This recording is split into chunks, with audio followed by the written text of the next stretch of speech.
ನಮಸ್ತೆ, welcome back to my channel. ನಾನು ಸೋನಿಕಾ ಚೇತನ್. ಎಲ್ಲರೂ ಹೇಗಿದ್ದೀರಾ? ನೀವೆಲ್ಲ ಚೆನ್ನಾಗಿರಲಿ, ಹಾಗೆ ಚೆನ್ನಾಗಿದ್ದೀರಾ ಅಂತ ಭಾವಿಸ್ತಾ ಈ ಒಂದು ವಿಡಿಯೋನ ಸ್ಟಾರ್ಟ್ ಮಾಡ್ತಾ ಇದ್ದೀನಿ. ನಾನು ಲಾಸ್ಟ್ ವಿಡಿಯೋ ಆದಮೇಲೆ ಸ್ವಲ್ಪ ಟೈಮ್ ತೊಗೊಂಡು ಮತ್ತೆ ವಿಡಿಯೋ ಮಾಡಿದ್ದೀನಿ. ಆ್ಯಕ್ಚುಲಿ ಲಾಸ್ಟ್ ವಿಡಿಯೋದಲ್ಲೇ ನಾನು ಹೇಳಿದ್ದೆ ಯಾಕೆ ವಿಡಿಯೋ ಮಾಡಿರಲಿಲ್ಲ ಅಂತ. ಸೊ ಲಾಸ್ಟ್ ವಿಡಿಯೋ ಹಾಕಿರೋದನ್ನು ನೋಡಿ ರೆಸ್ಪಾಂಡ್ ಮಾಡಿದ್ದು ಎಲ್ಲರಿಗೂ thank you so much. Especially Shilpa thank you so much.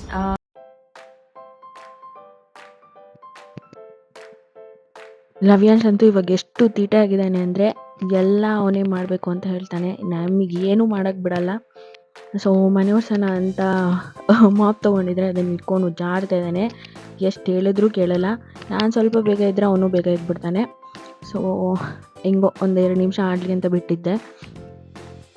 ಹಾಗೆ ಇವತ್ತು ಪಾಪುಗೆ ರಾಮಂದು ಡ್ರೆಸ್ ಹಾಕೋಣ ಅಂತ ಕೂಡ ಅಂದ್ಕೊಂಡಿದ್ದೀನಿ. ಸೊ ಅದನ್ನು ವಿಡಿಯೋ ಹಾಕಿದ್ದೀನಿ ನೋಡಿ.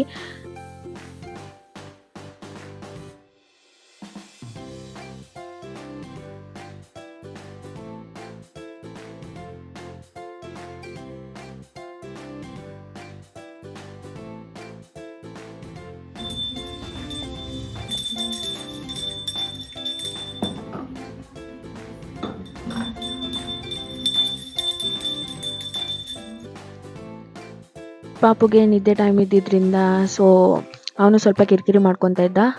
ತುಂಬ ಎಲ್ಲ ವಿಡಿಯೋ ಮಾಡೋಕ್ಕಾಗಿಲ್ಲ. ಅದಕ್ಕೆ ಸ್ಟುಡಿಯೋಗೆ ಹೋಗಿ ಒಂದು 4 ಫೋಟೋ ತೆಗೆಸ್ಕೊಂಡು ಬಂದ್ವಿ. ಹಾಗೆ ಟೆಂಪಲ್ಲು ಕೂಡ ಹೋಗ್ಬಿಟ್ಟು ಬಂದುಬಿಟ್ವಿ ಮಾರ್ನಿಂಗೆ. ಈವ್ನಿಂಗ್ ಅಂದರೆ ಮಲ್ಕೊಂಬಿಟ್ಟಿರ್ತಾನೆ ಒಂದೊಂದು ಸತಿ. ಸೊ ಅವನಿಗೆ ಡಿಸ್ಟರ್ಬ್ ಮಾಡೋಕ್ಕಾಗೋದಿಲ್ಲ. ಸೊ ಎಲ್ಲ ಮುಗಿಸ್ಕೊಂಡು ಆದಮೇಲೆ ಮಲ್ಕೊಂಡು ಎದ್ದು ಇವಾಗ ಅವನು ಆಟ ಆಡ್ತಿದ್ದಾನೆ. ಹಾಗೆ ಇದ್ರ ಜೊತೆಗೆ ನಾನು ಒಂದು ಇನ್ಫಾರ್ಮೇಷನ್ನೇ ಹೇಳಬೇಕು ಅಂತ ಅಂದ್ಕೊಂಡಿದ್ದೀನಿ. ನಂದಿ ಹಿಲ್ಸ್ದು ಇನ್ಸಿಡೆಂಟ್ ಆಗಿರೋದು. ಅಲ್ಲಿ ಡೂಸ್ ಆ್ಯಂಡ್ ಡೋಂಟ್ಸ್ ಅಂತ ಒಂದಷ್ಟು ಇರುತ್ತೆ. ಅದನ್ನು ನಾವು ಸ್ವಲ್ಪ ಫಾಲೋ ಮಾಡೋದು ತುಂಬ ನೆಸೆಸರಿ ಆಗಿರುತ್ತೆ.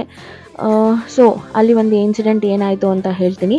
ಹಾಗೆ ಇನ್ನೂ ಯಾರ್ಯಾರು ನನ್ನ ಚಾನಲ್ನ ಇನ್ನೂ ಸಬ್ಸ್ಕ್ರೈಬ್ ಮಾಡ್ಕೊಂಡಿಲ್ಲ, ದಯವಿಟ್ಟು ನನ್ನ ಚಾನಲ್ನ ಸಬ್ಸ್ಕ್ರೈಬ್ ಮಾಡ್ಕೊಳ್ಳಿ. ಹಾಗೆ ಬೆಲ್ ಐಕಾನ್ ಒತ್ತಿ, ಸೊ ದಟ್ ನಿಮಗೆ ನನ್ನ ನೆಕ್ಸ್ಟ್ ವಿಡಿಯೋ ನೋಟಿಫಿಕೇಷನ್ಸ್ ಬರುತ್ತೆ. ಹಾಗೆ ಲೈಕ್, ಶೇರ್ ಆ್ಯಂಡ್ ಕಮೆಂಟ್ ಕೂಡ ಮಾಡಿ ಅಂತ ಕೇಳ್ಕೊತಾ ಇದ್ದೀನಿ. ಆ್ಯಂಡ್ ಸೊ ಇದು ಕಂಪ್ಲೀಟಾಗಿ ಪಾಪು ಬಗ್ಗೆನೇ ವಿಡಿಯೋ. ನಾವು ಅನ್ಕೊಂಡಿರ ನಂದಿ ಹಿಲ್ಸ್ ಕೂಡ ಹೋಗಿದ್ವಿ. ಬಿಕಾಸ್ ಪರ್ಸ್ನಲ್ ವರ್ಕ್ ಇತ್ತು, ದೊಡ್ಡಬಳ್ಳಾಪುರ್ಗೆ ಹೋಗಿದ್ವಿ. ಅರ್ಲಿ ಮಾರ್ನಿಂಗ್ ಹೋಗಿದ್ದರಿಂದ ವ್ಯೂ ಕೂಡ ಚೆನ್ನಾಗಿತ್ತು. ನಾನು ಆ್ಯಕ್ಚುಲಿ ಪಾಪನ ಕರ್ಕೊಂಡು ಹೋಗಿರಲಿಲ್ಲ, ಸೊ ಅದಕ್ಕೆ ತುಂಬ ವೀಡಿಯೋಸು ಮಾಡಲಿಲ್ಲ. ಆ್ಯಂಡ್ ಈ ವಿಡಿಯೋ ಇವಾಗ ಏನಕ್ಕೆ ಹಾಕ್ತಿದ್ದೀನಿ ಅಂದರೆ, ಒಂದು ಏನಂತಾರೆ, ಒಂದಷ್ಟು ಪೋಲಿ ಹುಡುಗರು ಏನು ಬಂದಿರ್ತಾರೆ, ಆ ಲೈನ್ ಏನು ಕ್ರಾಸ್ ಮಾಡಬಾರ್ದು ಅಂತ ಅಲ್ಲಿ ಕಂಬಿಗಳೆಲ್ಲ ಹಾಕಿರ್ತಾರೆ. ಅದ್ರ ಮೇಲೆ ನಿಂತ್ಕೊಂಡು ತುಂಬ ಚೇಷ್ಟೆ ಮಾಡ್ತಿದ್ರು, ಗಲಾಟೆ, ಬೇಡದೇ ಇರೋದನ್ನು ವೀಡಿಯೋಸ್ ಅದ್ರ ಮೇಲೆ ನಿಂತ್ಕೊಂಡು. ಈ ಥರ ಮಾಡಿದ್ರೆ ಬೇರೆಯವರು ಅದನ್ನೇ ಕಲಿತಾರೆ, ಮತ್ತು ಅವ್ರನ್ನ ನೋಡಿ ತುಂಬ ಜನ ಫಾಲೋ ಮಾಡೋಕ್ಕೆ ಸ್ಟಾರ್ಟ್ ಮಾಡಿದ್ರು. ಸೊ ದಟ್ ಈ ಥರ ಯಾವತ್ತೂ ಮಾಡಬೇಡಿ ಯಾರು ಅಂತ ನಾನು ಕೇಳ್ಕೊತಾ ಇದ್ದೀನಿ ಎಸ್ಪೆಷಲಿ. ಸೊ ಪ್ಲೀಸ್ ನೀವೆಲ್ಲ ಓದಿರೋರು, ಎಜುಕೇಟೆಡ್ ಆಗಿದ್ದು ಈ ಥರ ಮಾಡಬಾರ್ದು ಅಂತ ನಾನು ಅನ್ಕೋತೀನಿ. ಸೊ ಇಷ್ಟಾಗಿತ್ತು ಇವತ್ತಿನ ವಿಡಿಯೋ. ಮತ್ತು ಇನ್ನೊಂದು ಇಂಟ್ರೆಸ್ಟಿಂಗ್ ವಿಡಿಯೋ ಜೊತೆ ಸಿಗ್ತೀನಿ. ಅಲ್ಲಿ ತನಕ ಟಾಟಾ, ಬಾಯ್, ಟೇಕ್ ಕೇರ್.